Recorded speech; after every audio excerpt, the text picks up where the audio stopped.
Ethan Cole had grease on his hands, hope in his eyes, and a life the world rarely paid attention to. He spent his days in a small auto garage at the edge of the city, fixing engines that coughed like dying lions and smiling through struggles that would have broken most people.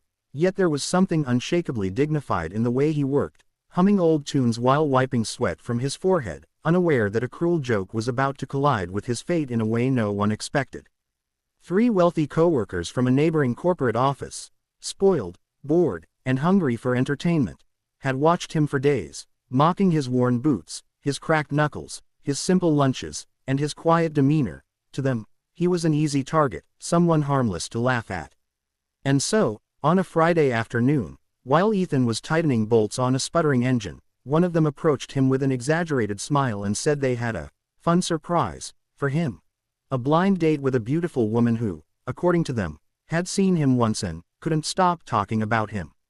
Ethan, who hadn't been on a real date in years and whose own confidence had taken many silent beatings from life, hesitated, heart pounding, but eventually agreed, his spirit too kind, too hopeful, too earnest to suspect deception.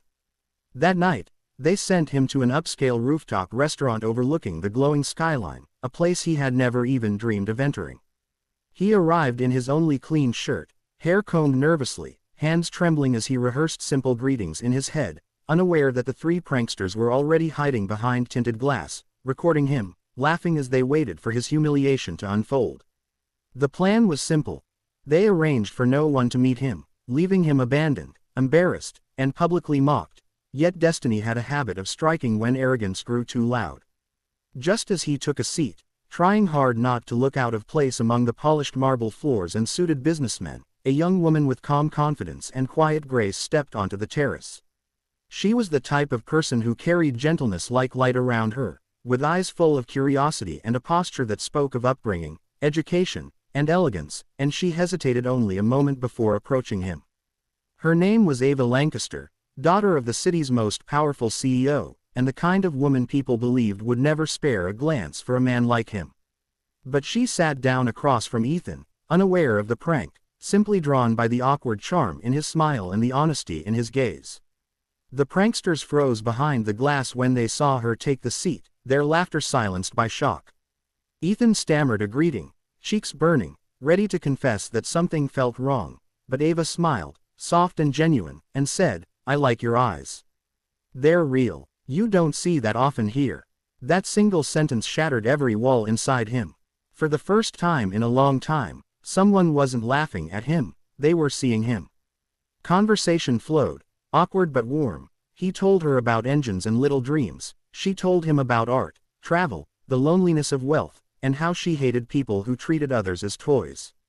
The pranksters panicked, realizing the situation had spiraled into something they couldn't control. Ethan didn't know who she was, didn't know that the entire restaurant staff recognized her immediately, didn't know that the woman smiling at his grease-stained hands was the daughter of a billionaire. When the night ended and she asked if they could meet again, he didn't believe his ears. And when she walked away, the pranksters tried to rush up and confess, terrified now that their joke might ruin their careers, their reputations, their lives, but they were too late. Ava had already looked back at Ethan one last time with an expression that said this wasn't the end. It was the beginning of something no prankster could ever manipulate. And as Ethan walked home under the streetlights, heart pounding, he felt something new, a blooming confidence, a cautious hope, unaware that by tomorrow morning the entire elite circle of the city would whisper his name, the mechanic who accidentally stole the heart of a CEO's daughter. Morning came with fire.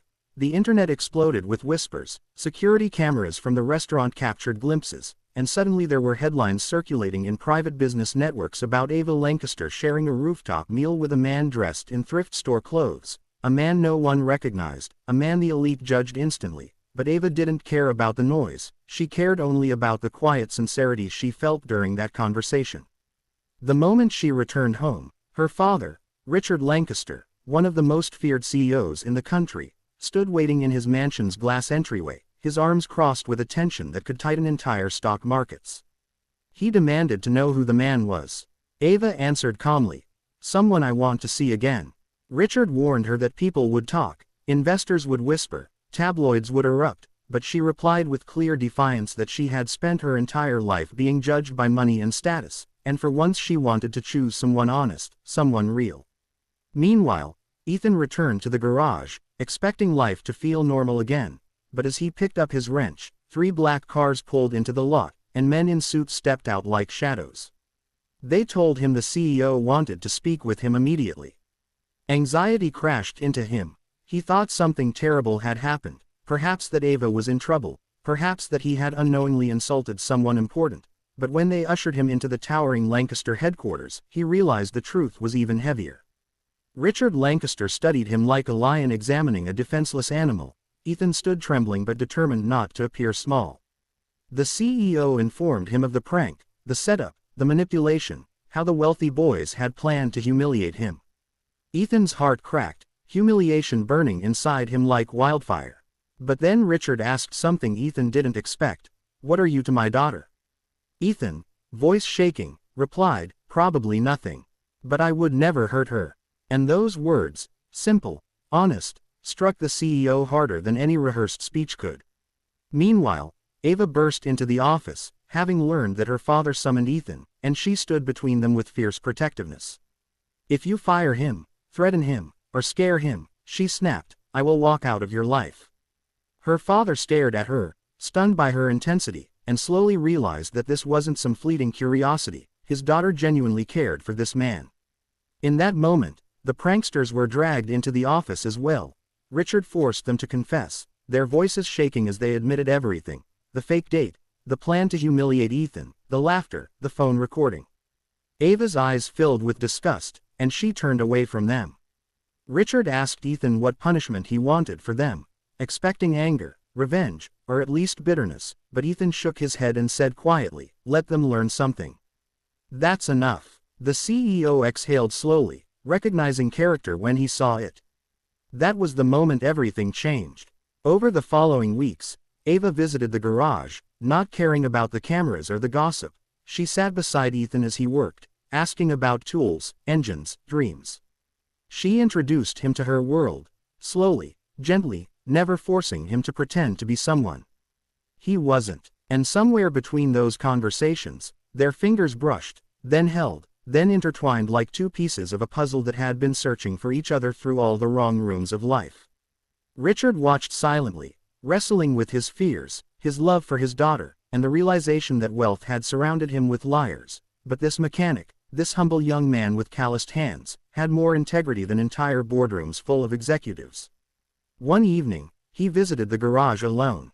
Ethan stepped forward nervously, expecting confrontation, but instead the CEO offered a handshake. "If you're going to be in my daughter's life," he said, "then build something real with her. And never let her down." Ethan nodded deeply, promising with his heart, not his words.